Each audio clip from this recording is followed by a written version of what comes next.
Welcome to Ryan Watches a Movie. My name's Adam Patterson. With me today, we got Kevin Rakestraw. Hey, Kevin.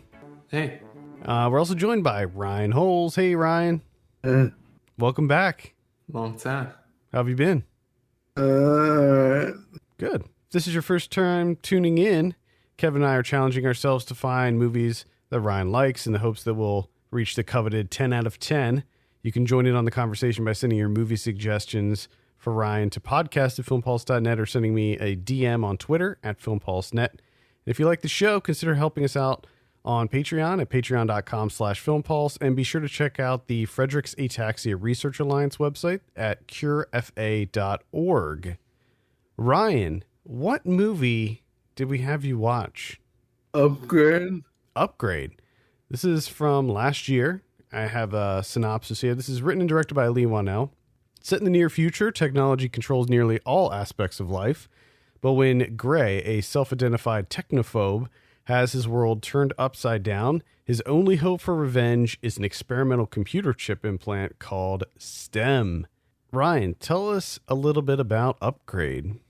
Well, like I said, it's about a guy who doesn't believe in technology, and his girlfriend is pretty much the exact opposite, and she really believes in everything the technology can do. And one day, there's right along in her car. By the way, her car drives itself. And so they're riding along. And all of a sudden, the car just goes haywire. And it goes full speed into reverse. And they can't make it stop. And eventually the car ends up flipping over. And the guy, a bunch of guys come up to the guy girl. They kill the girl. And they paralyze the guy. And just go away. And later on, you find, well, at the end of the movie, you find out that he was, he was paralyzed for a reason. And his girlfriend's boss was trying to get him through implant this new technology that he has that he can't medically test it, but he implants it right where the guy's nerves are messed up, and this little chip magically fakes him and makes him be able to run and walk and do everything a normal person does. And it also talks to him, but he's the only one that can hear it because it's inside of him. So throughout the movie, he has random conversations like that, and everyone thinks he's crazy about the computer chip. Like, he knows every move that he should make, and every outcome of everything he will do, and it kind of makes him like superhuman a little bit. And he ends up, when he gets it and figures out that the chip is really the bad guy, he also finds out that the guy who invented it paralyzed him on purpose and killed his girlfriend by accident just because he was there with him. But he was made of paralyzed so they could test this out. And by the end of the movie, he ends up killing everyone. And Chip God takes over his entire body and puts him in a dreamland, sort of. and the other chip just takes over its normal functionality. So I guess becomes a computer program. And like I said, towards the end, everyone dies. Yeah. Okay. So, what did you what did you think of Upgrade? I thought it was pretty cool.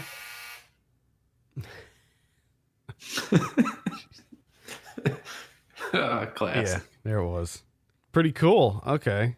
We kind of thought that you'd really dig this one just because it has a lot of really fun stylized action. It's got a little sci-fi, but it doesn't go too far into sci-fi territory.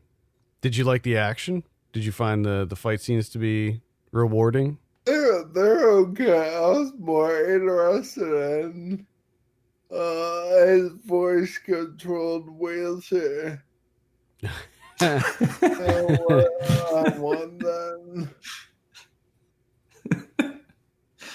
It's just he was enamored by the wheelchair tech. It's funny. When we were talking about giving this to you, I neglected to even remember that aspect of it. I didn't remember it either until he started talking, and I was like, oh yeah. Ryan, what did you think of? Because I think the scene that kind of got me like up in my seat a little bit was when he finally lets Stem take over in that first like fight sequence where he does that, like he goes completely stiff, laying on the floor, and just comes up, and it just kicks off from there. That was the part in the movie where I was like, oh shit, this is awesome. What did you think of that first? I like that. Yeah, I was kind of sad because I want that to be me. Oh, oh man. Oh no. This is gonna be a downer episode. Yeah, this pick totally backfired. Oh, I did not foresee this happening. So you would go with the STEM experiment. You would have that done. No questions asked. Yeah, if there was some kind of money into technology like home automation, then if there was something that would help me and more, I would do it. I mean, shit, I might even do it. Like, I don't need. I currently I can walk, but I might do it anyway. Well, I mean, you essentially, like Ryan said, you become superhuman. Yeah. Now, the only downside to this is that at a certain point, this computer program is going to take over your body, and you're going to essentially cease to exist, and a lot of people might die. So, with that in mind, do you still do it, Ryan? That would be a really weird feeling. But would you enjoy the ride for, like, let's say it takes like a year for STEM to completely overtake your body, your functionality, as you say? Would you be like, yeah, I'll enjoy the ride for a year? I'd find a way to become okay with killing people. He would rationalize it. They were probably bad people, right? I mean, at a certain point, yeah, but then at another certain point, like Ryan said, everyone dies. It's just everyone. They were all bad, though, in the movie, right? He doesn't kill any innocent people, does he? I don't remember. But I think he does. Does he? Yeah, yeah. I don't remember. Yeah, at the end. It's essentially anyone that gets in STEM's way. Yeah. I remember really liking. I think we reviewed this on the show. I think we might have, I think. I really liked this movie. I enjoyed it as well. I also like them. It's that really great.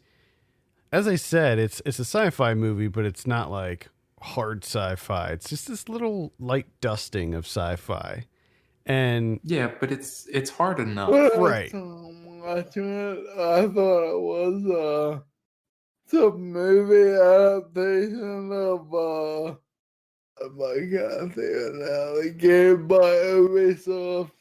Assassin's Creed. No, we're a hacker. Watch Dogs. Yeah. Yeah. I thought it was Is this based off of Watch Dogs? Ubisoft's Watch Dogs? I thought it was like so. a real Yeah, I mean, I guess I Maybe. could see like a similar aesthetic. Although Watch Dogs takes place in present day, so it's not that futuristic. It's just sort of futuristic in the hacking that you can do. And by futuristic I mean like completely unbelievable. This was like a mid-range budget movie. We don't see a lot of these at all anymore. It had a $5 million budget. And I feel like they did a lot with that budget because the movie looks great. Oh yeah, and all the effects were. It's fantastic. Camera work too. Love the camera work in this. So it seems like the main takeaway here is that Ryan was really into the wheelchair. I just want to be able to get up for a wheelchair and then lock. Have the wheelchair lock and not be able to be moved. I don't understand why that doesn't already exist, frankly. No, What's that? Voice activated wheelchairs. That's actually what I thought about last night when I first saw it. I mean, it seems like you should be able to say, you'd be like, hey, wheelchair, lock. And it'll like lock itself. I mean, you can deal with everything else. I can deal with my door, my lights, everything else in my home is... Amazon put Alexa on the wheelchair. There you go. Yeah. There you go, Ryan. Did you immediately start blueprinting this? Start with Brainstorming? the old CAD. Step. Pull up some CAD diagrams. I was trying to figure out ways to do it. Cheating ways to do it. I just imagine Ryan just flipping that whiteboard over, cleaning off everything that he had on there before. All the formulas. Just furiously coding everything out. I wouldn't... I bet you can do it. I mean, because you can have like Arduino boards that you can program to basically do anything. And you could probably program it so that when you say a command, it like moves a lever that locks the wheelchair, that like pushes the wheelchair lock, you know, like it pushes an arm that locks the wheelchair. That doesn't even seem hard to make. No, it seems very, very basic. Now, if you were talking about like a way to like make the wheelchair come over to you in bed or something like that, I think that'd be a little bit more advanced. But basic, that'd be cool. But I'm not like I don't really need I don't find myself out of my wheelchair needing to get into my wheelchair from far away. Right. Yeah. I feel like, but it does seem like that should exist. Yeah. Considering all the other tech that we have, like, I don't know how many people in my neighborhood have little robots that mow their yards. Like, how do we have that before we have, higher tech wheelchairs? Because technology really isn't in the handicap market. That's true. I guess I should know that by now. Yeah. Given the fact that you can't even get like a handicapped bathroom. Yeah, there's lots of things they could do easily and they don't do.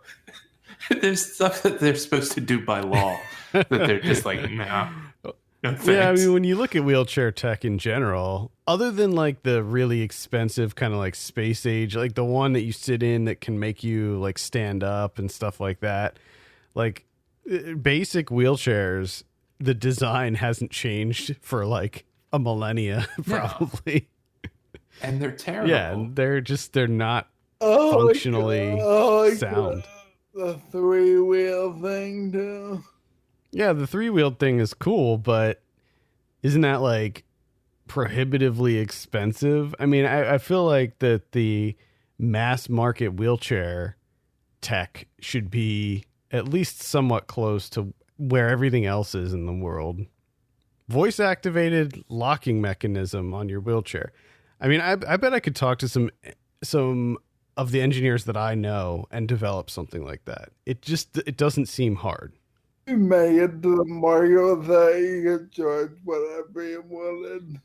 It also seems like though that might exist, but it only exists for a very select few people. Yeah, that can afford probably have it. to do some research and see if there's already something like that available. They came out, they put it on a wheelchair, but they also made that wheelchair like $340,000. Yeah. Because they're like, well, you need a wheelchair, you're paying it. Yeah, I mean, I will say, in my life, I've had several wheelchairs, and most of them are manual, and I found on my second powered one right now. That was over 20 grand, and there's nothing special about it. Like, yeah, they can choose whatever they want. you can buy like 10 Vespas for that.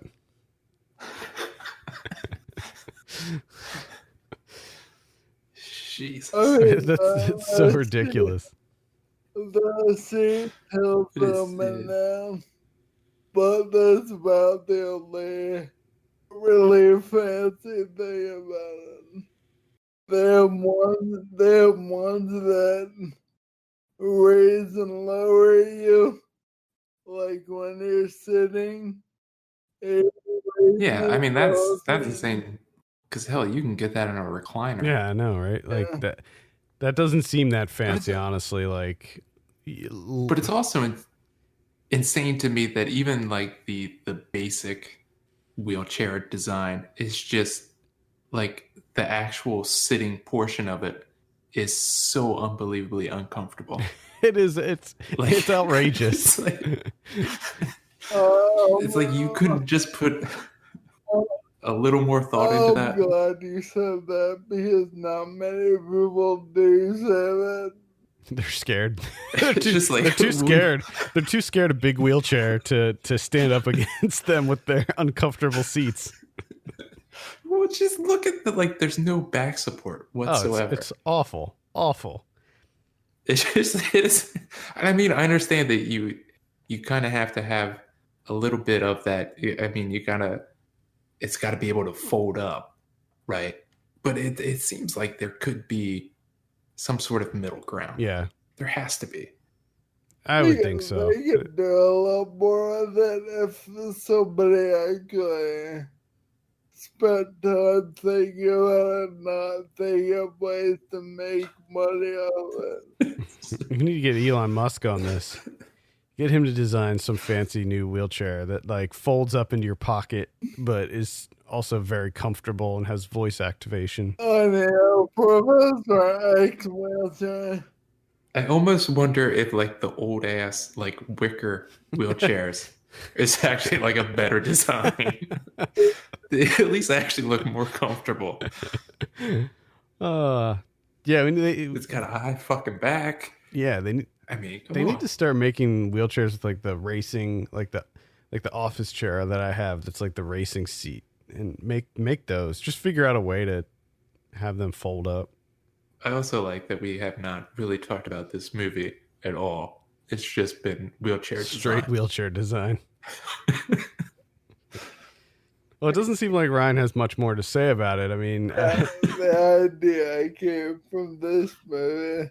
He's very focused on the wheelchair tech. He thought that the fighting was good, and it seems like he thought that the movie was okay in general.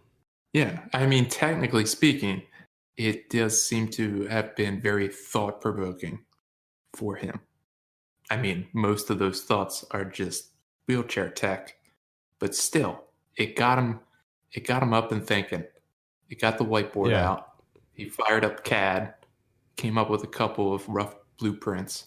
But also, in something we didn't think about, it made him very sad because in this movie, the whole movie is about a man who is confined to a wheelchair who gets this space age implant that enables him to not only walk again, but gives him superpowers.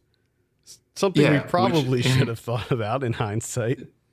Yeah, which in turn has made me really sad because like the whole idea of this podcast now is like, how well do we know our friend that we can give him good, movie recommendations, and we completely overlooked that.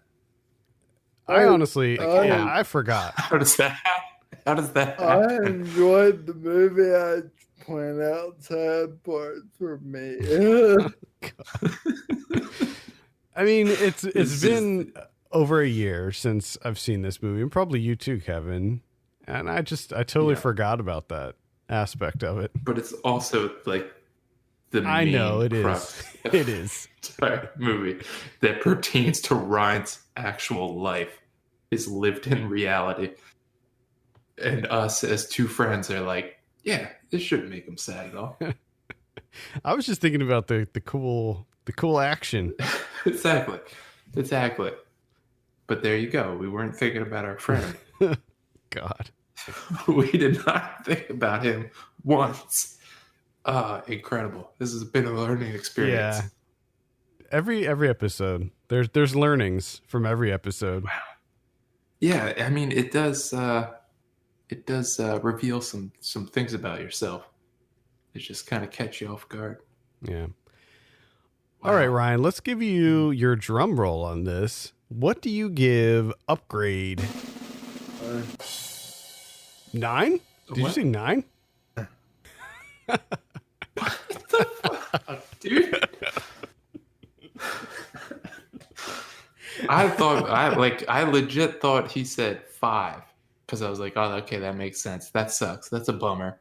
But then when you were like, did you say 9? In my head, for that split second, I was like, there's no fucking way he said 9. Given everything that he just said about the movie. Oh, I love it. I love it. You are so, I mean, Ryan, talk about just, you are a tough dude to pin down. I like the movie. Well, I mean, a 9. Sad. Even then, trying to justify your 9, you completely undercut. Yeah, the I liked 9. the movie, but it was just really sad. 9 out of 10.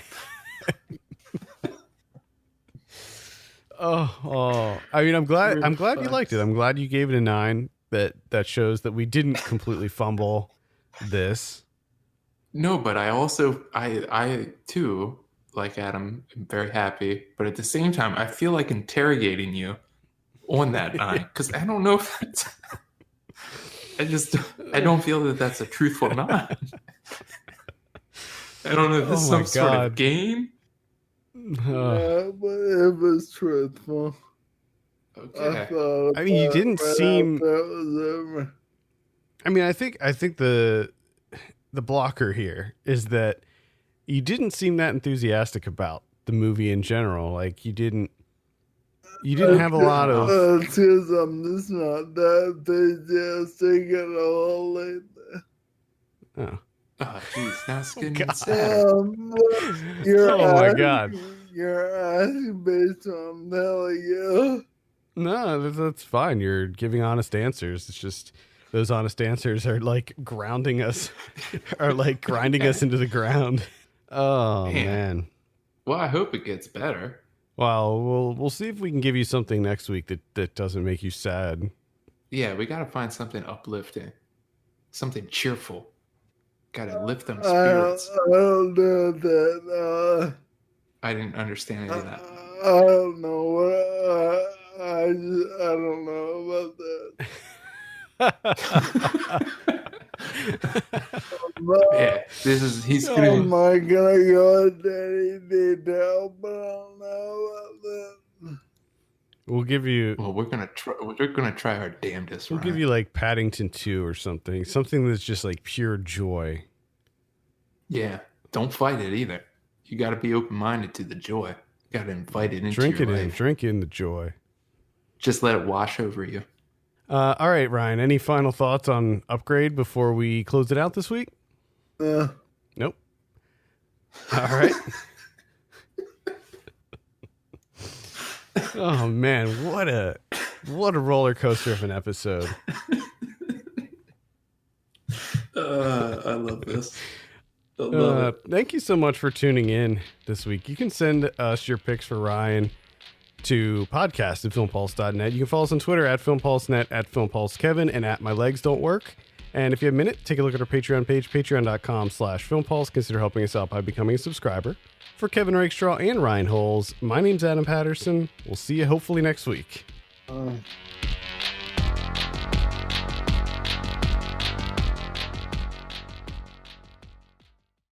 Oh my God! Even that was depressing. I didn't realize that.